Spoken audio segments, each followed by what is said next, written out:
नमस्कार, मैं हूं राकेश सिंह और आप लोगों का अनअकैडमी पे स्वागत है। मैं राकेश दिल्ली में 11 वर्षों से गवर्नमेंट स्कूल में टीचर, साथ में यूपीपीसीएस यूपीएससी के मेंस देने का अनुभव और इसके साथ साथ पोस्ट ग्रेजुएशन सोशियोलॉजी और हिस्ट्री में। आप लोग मुझे अनअकैडमी पे फॉलो कर सकते हैं मेरे इस दिए गए लिंक पे। और सबसे पहले आपको हमारा अनअकैडमी का जो लर्निंग ऐप है वो डाउनलोड करना पड़ेगा ताकि आप इस क्रांति का हिस्सा बन सकें जो फ्री लर्निंग प्लेटफॉर्म के थ्रू प्रोवाइड की जा रही है। आइए चलिए सीखते हैं।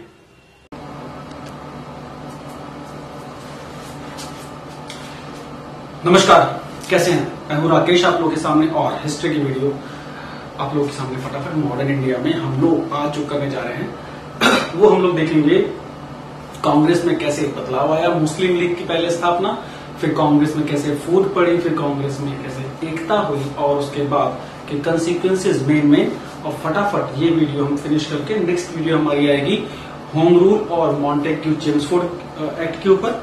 और उसके बाद गांधीयन एरा ही एक प्रकार से मॉडर्न इंडिया का लास्ट सेक्शन होगा बड़ा, जिसमें कि 2 से 3 वीडियो में हम देखिए गांधी को पूरा फिनिश करेंगे और भारत की आजादी तक चीजों को करेंगे। उसके बाद 2 वीडियो बनेंगी आपकी पोस्ट इंडिपेंडेंस के बाद की कि नेहरू जी तक के काल के कुछ रिफॉर्म्स देखे जाएंगे और इसके बाद हम लोग फटाफट शुरू करेंगे प्राचीन भारत। ठीक है, आगे आने वाले ये 15 दिनों के अंदर का ये काम है। अब कोशिश मेरी ये रहेगी कि इस बार वाले चंक में ये आपका मॉडर्न खत्म हो जाए। ये बिल्कुल बहुत समस्यादायक हो गया, बहुत ज्यादा टाइम इसमें लग चुका है, इसके लिए मैं क्षमा चाहता हूं। अब शुरू करते हैं। आज के टॉपिक मैंने लिख दिए हैं, इसको अच्छे से फटाफट फिनिश करना हम लोगों को। 1906 में सबसे पहले हम लोग चलते हैं मुस्लिम लीग की स्थापना के आसपास। मुस्लिम लीग की स्थापना कब हुई? 1906 में हुई। कब हुई? 1906 में हुई। और इसकी स्थापना का जो प्रमुख कारण था वो कारण क्या था? वो कारण था 1905 में जो बंगाल में विभाजन हुआ उसकी छाया कहीं ना कहीं पड़ गई थी भारत में हिंदू मुस्लिम एकता पे, खासतौर से बंगाल के क्षेत्र में। और इस हिंदू मुस्लिम एकता में जो बिखराव आया उसका नतीजा कहीं जाके ये मुस्लिम लीग के जन्म से साबित हो गया।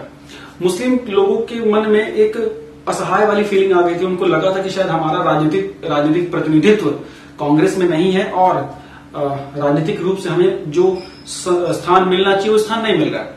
और इसके कारण से आगा खां के नेतृत्व में अंग्रेजों के पास एक शिष्टमंडल गया वहां पे, जो अंग्रेजों के अधिकारी थे शिमला में, और वहां मुलाकात हुई और वहां अंग्रेजों के प्रति उन्होंने अपनी भक्ति दर्शाई कि हम आपके प्रति शुक्रगुजार हैं कि आपने हमें इस लायक समझा और आपने हमें मुसलमानों को वो शक्ति देने की कोशिश कर रहे हैं।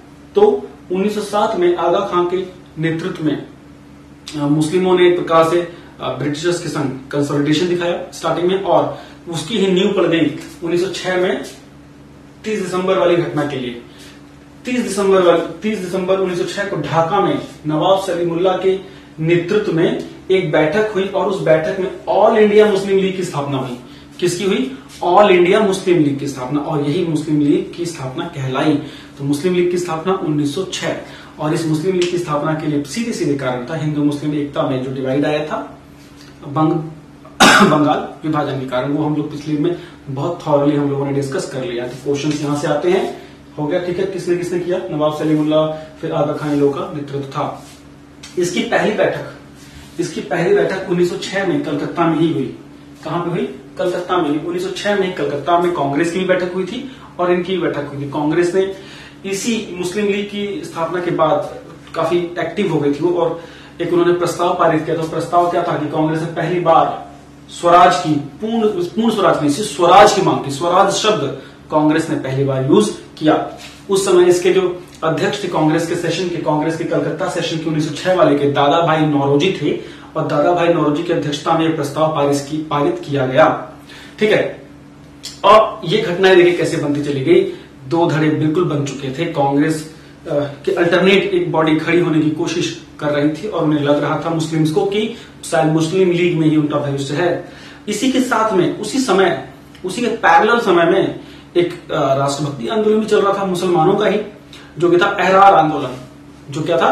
अहरार आंदोलन। अहरार आंदोलन भी बंगाल के मुस्लिम्स का था। वो मुस्लिम्स जो मुस्लिम लीग से इस्तेफाक नहीं रखते थे और मानते थे कि अंग्रेजों की चाटुकारी नहीं करके उनके अगेंस्ट में राष्ट्रभक्ति का, राष्ट्रवाद का आंदोलन किया जाए। और इसके नेतृत्व में कई सारे नेता है, जिसमें मौलाना मोहम्मद अली, मौलाना जफर अली, नजरुल हक जैसे लोग प्रसिद्ध थे। ठीक है ना। और ये आंदोलन क्या कह रहा है?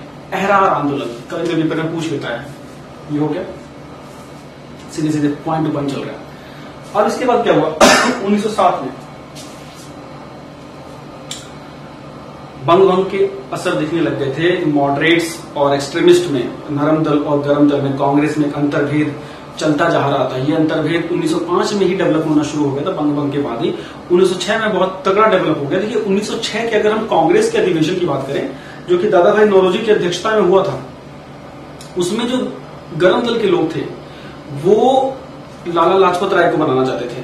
ठीक है, लाला लाजपत राय को अध्यक्ष बनाना चाहते थे, लेकिन गरम दल के लोग बनाना चाहते थे, लेकिन नरम दल के लोगों ने दादा भाई नौरोजी को बना दिया। और दादा भाई नौरोजी का नाम ऐसा था कि किसी ने उनका विरोध नहीं किया। चलिए ठीक है। अगला सेशन जब आया, ये सूरत में होना था। 1906 वाला सदन पहले नागपुर में होना था, सॉरी सूरत वाला। 1907 वाला सेशन पहले नागपुर में होना था, फिर सूरत में होना निर्धारित हुआ। और उसमें भी गरम दल के लोग लाला लाजपत राय को बनाना चाहते थे, लेकिन नरम दल के लोगों ने, जो सॉफ्ट लोग थे, है ना, मॉडरेट्स थे, उन्होंने इस बार रास बिहारी घोष का नाम ले दिया। तो 1907 में कांग्रेस सेशन की अध्यक्षता किसने की? रास बिहारी घोष। इससे बहुत विवाद उत्पन्न हो गया। इस विवाद उत्पन्न में तिलक जी के खिलाफ जो कुछ शब्द बोले थे कांग्रेस के नरम पर्थी लोगों ने, ये बड़ा विवाद का कारण बना। और लाला लाजपत राय जी को अध्यक्ष ना बनाना, ये बड़ा विवाद का कारण हुआ। ये तो तात्कालिक कारण थे, असल समस्या शुरू से दोनों की नीतियों की थी। और ये नीतियां खुल के आमने सामने आ गई। और ये दोनों लोग, जो गरम दल के लोग थे, जो उग्र विचारों के थे, उन्होंने अपने आप को कांग्रेस से डिसएसोसिएट कर लिया और वो खुद को कांग्रेसी ना कह के राष्ट्रवादी कहने लग गए। क्या कहने लगे? राष्ट्रवादी। तो अब कांग्रेस के दो स्वरूप, एक कांग्रेसी, नरम दल वाले अपने को कांग्रेसी कहते थे, और गरम दल के कांग्रेसी अपने को राष्ट्रवादी कहते थे, नेशनलिस्ट कहते थे। ठीक है, यहां बिखराव बिल्कुल सामने आ गया। वही काल है कि मुस्लिम लीग भी जन्म ले रही है। ठीक है, और उसके तुरंत बाद मार्ले मिंटो अधिनियम आ गया। अब आप समझिए, मार्ले मिंटो अधिनियम आ गया। मार्ले मिंटो एक क्या? मार्ले उस समय भारत सरकार सचिव थे और मिंटो भारत के वायसराय थे। इन लोगों ने अरुंडेल कमेटी की सिफारिश पे, सर अरुंडेल की सिफारिश पे एक ये अधिनियम आया, जो कि इन दोनों के नाम से जाना जाता है। 1909 का ये एक्ट है और इसमें जोरदार कई चीजें आई। सबसे पहला फेमस जो आया वो आया, पृथक निर्वाचक क्षेत्र दिया गया मुसलमानों को। मतलब मुसलमानों को चुनाव लड़ने के लिए अलग से क्षेत्र अलॉट कर दिया गया। और मतलब सांप्रदायिक आधार पे पहली बार सीटों का बंटवारा कर दिया गया, कम्युनल कार्ड खेला गया। और हिंदू मुस्लिम एकता के लिए जो आघात पहुंचा था 1905 में, उसको और गहरा कर दिया गया। तभी तो लॉर्ड मिंटो ने बोला था कि हम नाग के दांत बो रहे हैं और इसकी फसल बड़ी जोरदार होगी। ठीक है ना। और ये जो घटना थी, इसने हिंदू मुस्लिम के एकता में टूट डाली। इसके बाद केंद्रीय और प्रांतीय विधानसभाओं, विधानमंडलों में साइजेस को इंक्रीज किया गया। इसके तहत पहली बार ऐसा भारत सरकार की जो काउंसिल थी और वायसराय की जो काउंसिल थी, उसमें इंडियंस को एंट्री मिली। ठीक है, इंडियंस को एक्सप्लेनेशन देने के का अधिकार मिल गया। ये कुछ ऐसे एक्ट थे जो कि मार्ले मिंटो में थे। और इसको एक्ट को अगर आपको बहुत डिटेल में जाना है तो मेरी पॉलिटी वाली वीडियो आपको देखनी पड़ेगी। यहां सिर्फ हिस्ट्री के हिसाब से मैंने चीजें आपको बता दी है। प्रांतीय और केंद्रीय विधानमंडलों में साइज में इंक्रीज और मुसलमानों के लिए पृथक निर्वाचन क्षेत्र, ये इसके मेन काम थे। ठीक हो गया। और इस एक्ट के बाद चीजें काफी तेजी से बदली, जिसका असर दिखा राजद्रोह अधिनियम 1911। इस अधिनियम के आने के बाद थोड़ी राष्ट्रवादी घटनाएं और बढ़ गई, इसका विरोध बढ़ गया। ऐसी घटनाओं को रोकने के लिए 1911 में राजद्रोह का एक अधिनियम लाया गया, बहुत सख्त अधिनियम, जिसके अंतर्गत किसी की भी गिरफ्तारी हो सकती थी राजद्रोह के आरोप में। इसका बहुत बड़े पैमाने पे विरोध हुआ। और इसी साल तीसरा दिल्ली दरबार हुआ, जिसमें जॉर्ज पंचम भारत आए और उसी में बंगाल विभाजन को रद्द करके दिल्ली को राजधानी घोषित किया गया, जो कि कलकत्ता से ट्रांसफर होके दिल्ली आई। तो ये काल हो गया। अब 1916 का लखनऊ अधिवेशन, 1916 का लखनऊ अधिवेशन। अब देखिए समस्या बहुत बढ़ चुकी थी। गांधी जी का भी धीरे धीरे प्रवेश हो रहा था और नरम दल और गरम दल अलग अलग रूपों में जा रहे थे। इनकी शक्तियां थोड़ी सी टूट रही थी। तो ये वो काल आया जबकि कांग्रेस को लगने लगा कि अब जो नरम दल के नेता थे उनको भी लगने लगा कि अब अंग्रेजी सत्ता से सिर्फ अनुनय विनय करके काम तो देखो नहीं चलेगा, हमें अपनी मांगों को लेकर थोड़ा सख्ती बरतनी पड़ेगी। और इसका नतीजा ये हुआ कि नरम दल और गरम दल में नजदीकियां बढ़ने लग गई।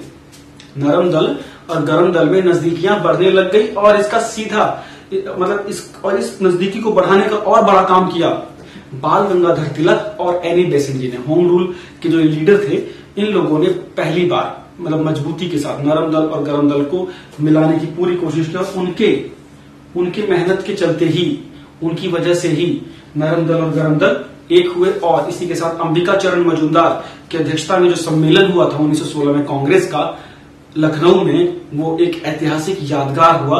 और इसी के साथ लखनऊ सम्मेलन में कांग्रेस पुनः रूप से फिर एक हो गया 1907 के बाद 1916 में। ठीक हो गया। तो करीब 9 सालों के अंतराल के बाद कांग्रेस पुनः एक हो गई और अपनी दुगनी शक्ति के साथ टूट पड़ी। इसी साल एक लखनऊ समझौता हुआ। बहुत जगह में लोग कंफ्यूज होते हैं, वो नरम दल और गरम दल के ही मिलन को लखनऊ समझौता मान लेते हैं। लखनऊ समझौता हुआ था कांग्रेस और मुस्लिम लीग में। एक के बाद एक अच्छी चीज हो रही थी। कांग्रेस और मुस्लिम लीग में दिसंबर 1916 में समझौता हुआ, जिसके अंतर्गत मुस्लिम लीग और कांग्रेस ने मिलकर अपने गिले शिकवे भुला के बोला हमें स्वशासन के और स्वराज के मुद्दे पे एक होकर अंग्रेजों के सामने अपने को इकट्ठा रख के मांगे माननी है। और इन दोनों के बीच में आपस में समझौता हुआ कि एक दूसरे को सहयोग करेंगे और अंग्रेजों के खिलाफ लड़ाई को इकट्ठे होकर लड़ेंगे। और इस समझौते को बोला गया मुस्लिम लीग कांग्रेस पैक्ट, मुस्लिम लीग कांग्रेस पैक्ट या लखनऊ पैक्ट या लखनऊ समझौता। ठीक है, इसको याद रख लीजिएगा। इस समझौते का मदन मोहन मालवीय ने विरोध किया था। इस समझौते का मदन मोहन मालवीय ने विरोध किया था। उनका कहना था कि ये बहुत प्रैक्टिकल नहीं लग रहा था जिस तरीके से समझौता हुआ था, और हुआ भी यही। ये एक क्षणभंगुर समझौता हुआ और कुछ ही समय बाद ये समझौता फिर ब्रेक हो गया और फिर मुस्लिम लीग भी अपना अलग अस्तित्व बनाए रखने में कामयाब हो गई। तो इस प्रकार देखा जाए तो फटाफट हम लोगों ने इन छोटी छोटी चीजों को कवर किया है। और अब अगले वीडियो में हम लोग जल्दी से आएंगे 2 छोटे से लेके चीजें, होम रूल आंदोलन और मॉन्टेग्यू चेम्सफोर्ड एक्ट। ठीक है, इसमें देखिए क्वेश्चन कहां से निकल सकते हैं। जो क्वेश्चन इसमें निकल सकते हैं मैंने आपको बता दिए। मुस्लिम लीग की स्थापना से आ सकता है, किसने की, कांग्रेस का उसमें क्या रोल रहा, कांग्रेस ने क्या किया, एरार आंदोलन, फिर कांग्रेस का बंटवारा, नरम दल गरम दल, कौन था इसमें, रासबिहारी घोष थे अध्यक्ष, फिर पार्लियामेंट में सुधार क्या था, मुसलमानों के लिए पृथक निर्वाचन क्षेत्र, केंद्रीय और प्रांत